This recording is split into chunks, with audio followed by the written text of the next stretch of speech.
ചാനലുകളിലൂടെ നമ്മൾ എപ്പോഴും കണ്ടുകൊണ്ടിരിക്കുന്ന പ്രശസ്തനായ ഒരു താരത്തെ, താരമല്ലാത്ത ഈ താരത്തെ നമുക്ക് പരിചയപ്പെടാം.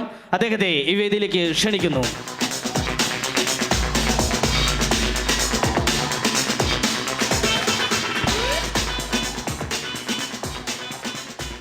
കട്ട്ലറ്റ് ജ്വല്ലറി ജനകോടികളുടെ അസ്വസ്ഥ സ്ഥാപനം. ഒരു കാര്യം ചോദിച്ചോട്ടെ? ചോദിച്ചോളൂ.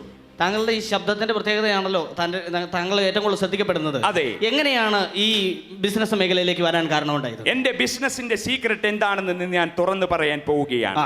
ഞാൻ മാർക്കറ്റിൽ മീൻ കച്ചവടക്കാരനായിരുന്നു. രൂപക്ക് 10 എന്നിങ്ങനെ ഒച്ചയുണ്ടാക്കുമ്പോൾ ജനങ്ങൾക്ക് എന്റെ ശബ്ദം ശല്യമായി തീരും. ആ ജനങ്ങൾ വന്ന് എന്റെ നിന്ന് സാധനങ്ങൾ പർച്ചേസ് ചെയ്യും. അതാണ് എന്റെ ബിസിനസ് സീക്രട്ട്. കട്ട്ലറ്റ് ജ്വല്ലറി ജനകോടികളുടെ അസ്വസ്ഥ സ്ഥാപനം. അത് മനസ്സിലായി, അവസാനം പറഞ്ഞ് മനസ്സിലായി. ഇനി ഒരു കാര്യം ചോദിച്ചോട്ടെ? ഈ സ്വർണ്ണ ലോകത്തെ ബാലചന്ദ്രമേനോൻ എന്നാണല്ലോ താങ്കളെ കുറിച്ച് വിശേഷിപ്പിക്കുന്നത്. അതെ. അതിന്റെ കാരണം എന്താണ്? ഞാൻ തന്നെ പോയി സ്വർണം കുഴിച്ചെടുക്കും, സ്വർണ്ണാഭരണങ്ങൾ പണിയും, അതായത് വളകളും മാലകളും എല്ലാം പണിയും. ഞാൻ തന്നെ ഇതിന്റെ പരസ്യം ചെയ്യും. ഓൾ ഇൻ ഓൾ ഞാനാണ്. കട്ട്ലറ്റ് ജ്വല്ലറി ജനകോടികളുടെ അസ്വസ്ഥ സ്ഥാപനം. കൊള്ളാം, വളരെ ഇഷ്ടപ്പെട്ടു. താങ്കളുടെ ഏറ്റവും വലിയ ആഗ്രഹം എന്താണ്? എന്റെ ഏറ്റവും വലിയ ആഗ്രഹം മമ്മൂട്ടിക്ക് ഡബ് ചെയ്യണമെന്നാണ്. എന്നിട്ട് വേണം അങ്ങേർക്ക് പണിയില്ലാതെ വീട്ടിൽ പോയിരിക്കാം. ഞാൻ മറ്റൊരു കാര്യം ചോദിച്ചോട്ടെ? താങ്കൾ എല്ലാ വർഷവും ഓരോ പുതിയ ഓഫറുകൾ കൊടുക്കുമല്ലോ. അതെ. ഈ വർഷത്തെ താങ്കളുടെ ഓഫർ എന്താണ്? ഈ വർഷത്തെ എന്റെ ഓഫർ എന്ന് പറഞ്ഞാൽ 1 ഗ്രാം സ്വർണം മേടിക്കുന്നവർക്ക് ടയോട്ട സമ്മാനമായി ലഭിക്കുന്നു. സത്യമാണോ? അതെ. 1 ഗ്രാം സ്വർണത്തിന് എത്ര രൂപയാണ്? 1 ഗ്രാം സ്വർണത്തിന് 500 ദിർഹംസ്. 500 ദിർഹംസ്. ഇതാ പിടിച്ചോളൂ, ഇതാ പിടിച്ചു. എന്റെ ടൈ കീറിയിട്ട് ഞാൻ ഓട്ടോ ഉണ്ടാക്കിയിട്ട് ഉടനെ തന്നെ തരുന്നതാണ്. അതാണ് എന്റെ പുതിയ സമ്മാനം. അതുകൂടാതെ എന്റെ പുതിയ ഓഫർ സമതിന്റെ ഒരു പാട്ട്, ഉയിരിനുയിരെ. നമ്മളൊക്കെ ഉയരാൻ ശ്രമിക്കുന്നത് കൊണ്ട് സമതിനെ ഞാൻ ഇവിടെ ഉയർത്താൻ ശ്രമിക്കുകയാണ്. കട്ട്ലറ്റ് ജ്വല്ലറി ജനകോടികളുടെ അസ്വസ്ഥ സ്ഥാപനം. 1926 ആഗസ്റ്റ് മാസം 34-ാം തീയതി കുടുംബാസൂത്രണത്തെ കുറിച്ച് പഠിപ്പിക്കുവാൻ നിയോഗമേറ്റെടുത്ത സീതാറാം തന്റെ ജന്മസ്ഥലമായ ഗുജറാത്തിൽ നിന്നും യാത്ര തിരിച്ചു.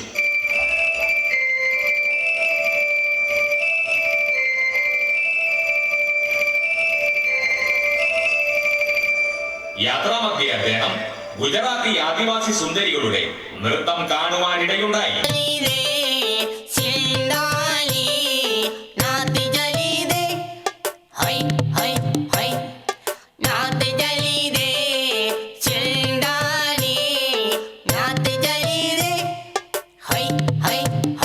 വീണ്ടും യാത്ര തുടങ്ങിയ അദ്ദേഹം കേരളത്തിൽ വ്യാജമദ്യമടിച്ച് കണ്ണ് നഷ്ടപ്പെട്ടവർക്ക് ഓരോ കളർ TV നൽകി ആദരിച്ചു.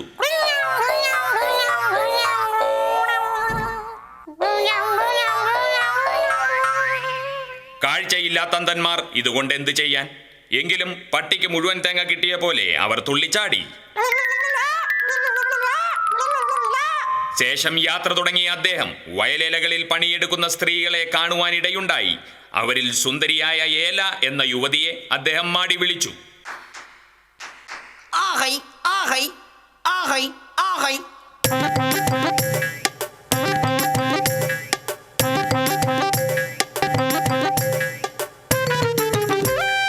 ഏല വിവാഹിതയായ 6 വർഷമായെങ്കിലും അവൾക്ക് കുട്ടികളില്ല. അവൾ അതീവ ദുഃഖിതയാണ്.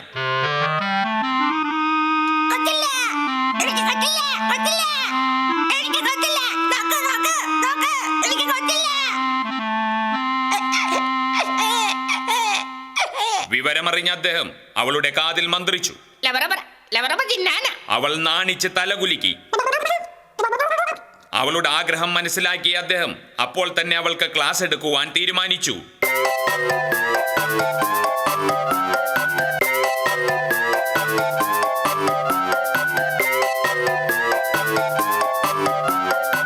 ഈ സമയം ഏലയുടെ ഭർത്താവ് ചാല അവിടേക്ക് വന്നു.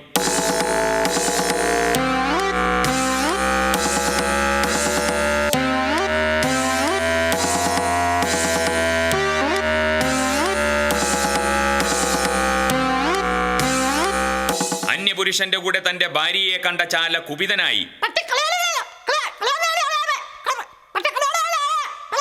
കുപിതനായ ചാലയെ സീതാറാം മാടി വിളിച്ചു.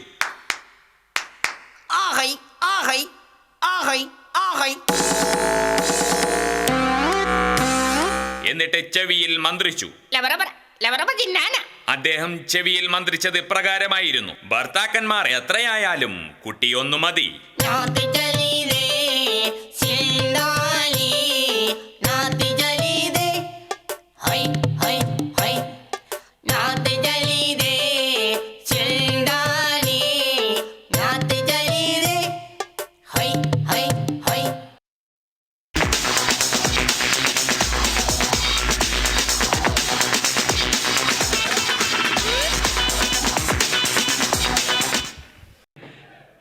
ഏഷ്യാനെറ്റിലെ സിൽവർ സോം സവാരി എന്ന പ്രോഗ്രാമിലൂടെ ജനശ്രദ്ധ നേടിയെടുത്ത റിമി ടോമിയായി എത്തുന്നു.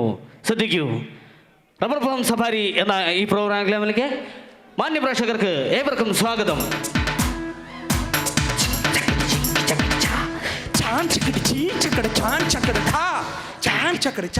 ഹലോ, റബ്ബർ ഫോം സഫാരിയിലേക്ക് സ്വാഗതം. എൻ്റെ ചേട്ടോ എന്ന് പറയണ്ട.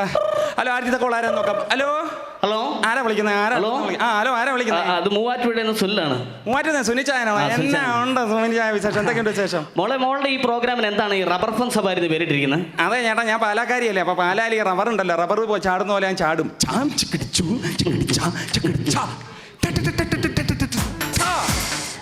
അത് ശരി, അതുകൊണ്ടാണ് മോളിങ്ങനെ ചാടുന്നല്ലേ? അതെ. എന്താണ് മോളുടെ ഈ തുള്ളലും ചാട്ടവും കണ്ടിട്ട് ഞങ്ങൾ കിടന്നുറങ്ങാറുള്ളൂ കേട്ടോ. പ്രോഗ്രാമൊക്കെ വളരെ ഇഷ്ടമാണ്. ആണ്. അപ്പൊ ചേട്ടാ, എന്തൊക്കെയുണ്ട് വിശേഷം? വീട്ടിലെ വിശേഷങ്ങളൊക്കെ? വീട്ടിൽ വിശേഷം പറഞ്ഞാൽ വളരെ കഷ്ടമാണ് മോളെ. കഴിഞ്ഞ ആഴ്ച എൻ്റെ അച്ഛനും അമ്മയും മരിച്ചുപോയി. ആണോ?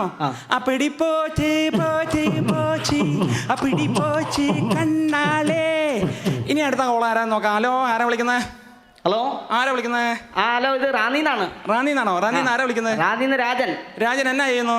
ഞാൻ കൃഷിപ്പണിയൊക്കെ ആയിരുന്നു. പക്ഷേ ഈ അടുത്ത കാലത്ത് ഒരു ചെറിയ പനിയൊക്കെ വന്ന് ഞങ്ങൾ 4 സഹോദരങ്ങളുണ്ട്, 4 പേരും തളർന്നുപോയി. ആണോ?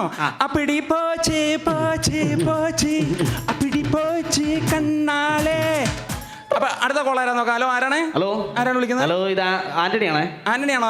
പാലായിന്ന്. പാല എവിടെന്നാ? പാലായിൽ അൽഫോൺസോ കോളേജിലെ പ്രിൻസിപ്പളാണ്. അയ്യോ, ഞാൻ പഠിക്കുന്ന അൽഫോൺസോ കോളേജിലാണ്. അയ്യോ, എന്നാണ്ട് വിശേഷം? സുഖം തന്നെ. മോളെ, ഒരു 2 വർഷം മുമ്പ് ചിങ്ങമാസം എന്ന് പറഞ്ഞൊരു പാട്ടും പാടി പോയതാണല്ലോ, എന്നിട്ട് ഇതുവരെയായിട്ട് പിന്നെ കാണാനില്ലല്ലോ. അത് കാണാൻ പറ്റില്ല, എനിക്ക് ഭയങ്കര തിരക്കായി പോയി. സ്റ്റേജ് ഷോ ഉണ്ട്, അതുപോലെ തന്നെ ഒത്തിരി പ്രോഗ്രാംസ് ഉണ്ട്, സിനിമ ഉണ്ട്, അങ്ങനെ ഒത്തിരി പ്രോഗ്രാം. ശരി, മോക്ക് ഭയങ്കര തിരക്കായി പോയല്ലേ? അതെ ചേട്ടാ. അത് കുഴപ്പമില്ല, അത് നന്നായി. പിന്നെ മോളെ ഒരു സമ്മാനം ഞാൻ ഐസ്ക്രീം ആണോ ചോക്ലേറ്റ് ആണോ?